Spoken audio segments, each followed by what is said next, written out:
Assalamualaikum warahmatullahi wabarakatuh. Kami dari kelompok 6 Prodi Ekonomi Syariah Fakultas Ekonomi Bisnis Islam kelas B. Di sini kami akan membahas tentang makalah kami yang berjudul memanfaatkan media sosial sebagai saluran pemasaran digital. Tujuan kami dalam pembuatan video ini yaitu untuk memenuhi tugas dari mata kuliah digital marketing dari dosen kami atas nama Ibu Uli Mabruroh Halida ME. Dengan anggota kelompok terdiri dari Abidullah, Muhammad Thairul Amin, Adelia Septi Krisnanda, dan Rafi'ah. Nah, untuk mempersingkat waktu, saya akan membahas terkait digital marketing. Yang pertama, kita simak apa sih yang dimaksud dengan digital marketing. Secara umum, digital marketing adalah salah satu media pemasaran yang saat ini banyak diminati oleh masyarakat untuk mendukung berbagai kegiatan yang dilakukan. Saya akan menjelaskan poin A, yaitu pengertian media sosial. Menurut Boy Dalam Nasrullah, media sosial sebagai kumpulan perangkat lunak yang memungkinkan individu maupun komunitas untuk berkumpul, berbagi, berkomunitas, dan dalam kasus tertentu saling berkolaborasi atau bermain. Media sosial memiliki kekuatan pada user create konten, di mana konten dihasilkan oleh pengguna bukan oleh editor, sebagaimana di instansi media massa. Pada intinya, dengan sosial media dapat dilakukan berbagai aktivitas dua arah dan dalam berbagi bentuk pertukaran, kolaborasi, dan saling berkenalan dalam bentuk tulisan, visual maupun audio visual. Jenis-jenis media sosial. Yang pertama, relationship network. Sosial media yang dipahami oleh masyarakat umum adalah website yang digunakan untuk berkomunikasi dan bersosialisasi. Beberapa sosial media yang masuk dalam kategori relationship network adalah Facebook, Line, Google+, dan lain-lain. Yang kedua, media sharing network berbeda dengan channel sosial media lain. Pada media sosial ini seperti Instagram, konten visual merupakan fokus utamanya. Pengguna memang diberikan fitur untuk mengunggah dan mengedit gambar sebelum menambah caption atau mention pengguna lain.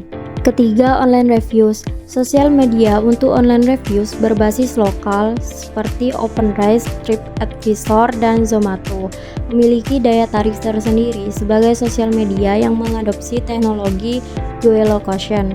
Keempat, forum diskusi. Forum diskusi adalah salah satu jenis sosial media pertama yang ada pada masa awal internet. Jauh sebelum pengguna internet menggunakan Facebook untuk tag teman di foto, mereka berkumpul di forum diskusi. Kelima, social publishing platform. Termasuk social publishing platform adalah blog atau microblog, di mana artikel yang ditulis dapat dibagikan untuk dibaca antara sesama pengguna. Dan yang terakhir, e-commerce. Terakhir tapi cukup penting dan sedang menjadi tren akhir-akhir ini adalah sosial media yang memudahkan pengguna untuk melihat-lihat produk dan belanja hanya dengan sentuhan jari, seperti Bukalapak, Lazada, Shopee, Blibli, dan online shopping lainnya. C. Karakteristik media sosial. Karakteristik media sosial tidak jauh berbeda dengan media siber. Dikarenakan apa? Dikarenakan media sosial merupakan salah satu platform dari media siber. Namun demikian, menurut Nasrullah, media sosial memiliki karakter khusus, yaitu yang pertama itu jaringan, di mana jaringan itu sendiri adalah infrastruktur yang menghubungkan antara komputer dengan perangkat keras lainnya. Koneksi ini diperlukan dikarenakan komunikasi bisa terjadi jika antar komputer terhubung, termasuk di dalamnya perpindahan data. Yang kedua itu informasi. Informasi itu sendiri adalah menjadi entitas penting di media sosial dikarenakan pengguna media sosial mengkreasikan representasi identitasnya, memproduksi konten, dan melakukan interaksi berdasarkan informasi. Yang ketiga itu arsip. Bagi pengguna media sosial, arsip menjadi sebuah karakter yang menjelaskan bahwa informasi telah tersimpan dan bisa diakses kapanpun dan melalui perangkat apapun. Yang keempat itu interaksi.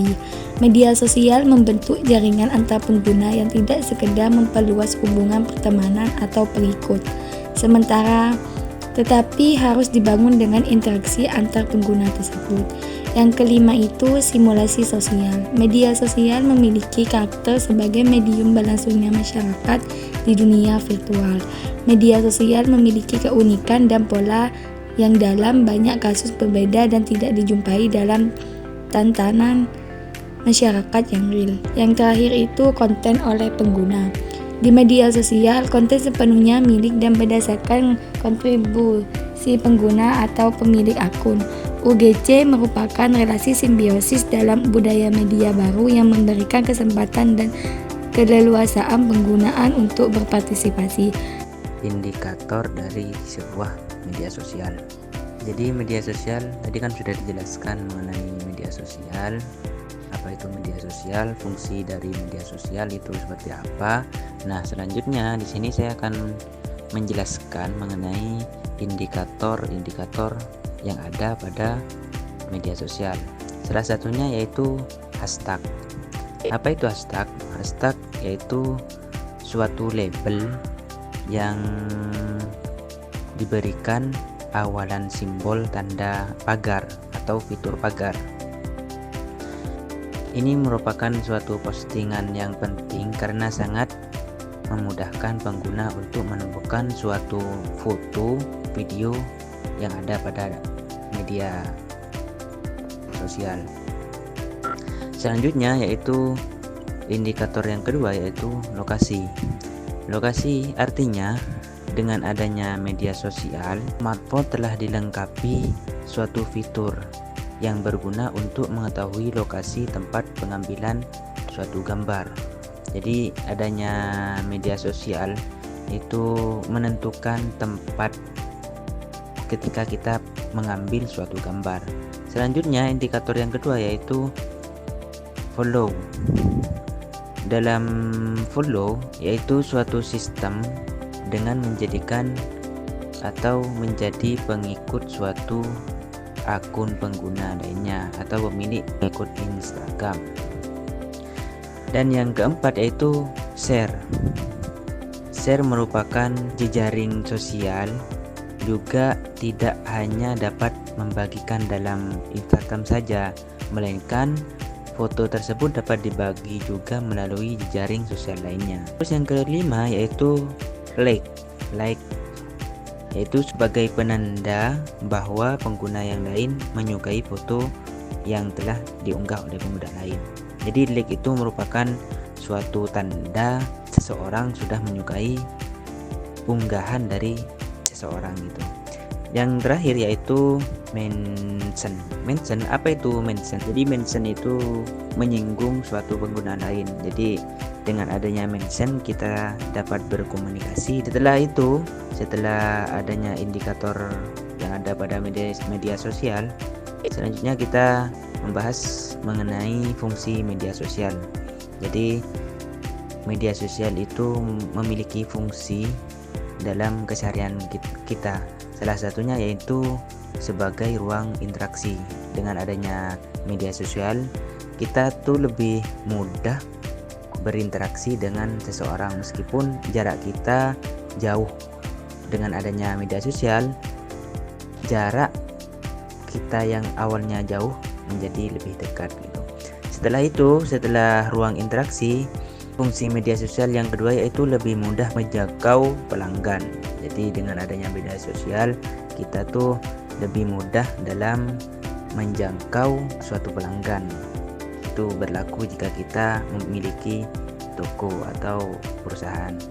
Setelah itu, selain adanya ruang interaksi lebih mudah menjangkau pelanggan, juga fungsi media sosial itu menjadikan sebuah media hiburan. Jadi fungsi yang ketiga media sosial itu menjadikan sebuah hiburan, karena di dalamnya terdapat banyak hiburan yang bisa kita lakukan. Selanjutnya yaitu membantu pemasaran. Dengan adanya media sosial, pemasaran kita dalam berinteraksi, dalam beraktivitas, kita tuh lebih mudah mengakses seseorang. Terus yang terakhir, fungsi dari media sosial yaitu menggali kreativitas. Dengan adanya media sosial juga kita lebih beraktivitas, lebih kreatif dalam melakukan sebuah hal. Mungkin itu saja, kurang dan lebihnya mohon maaf.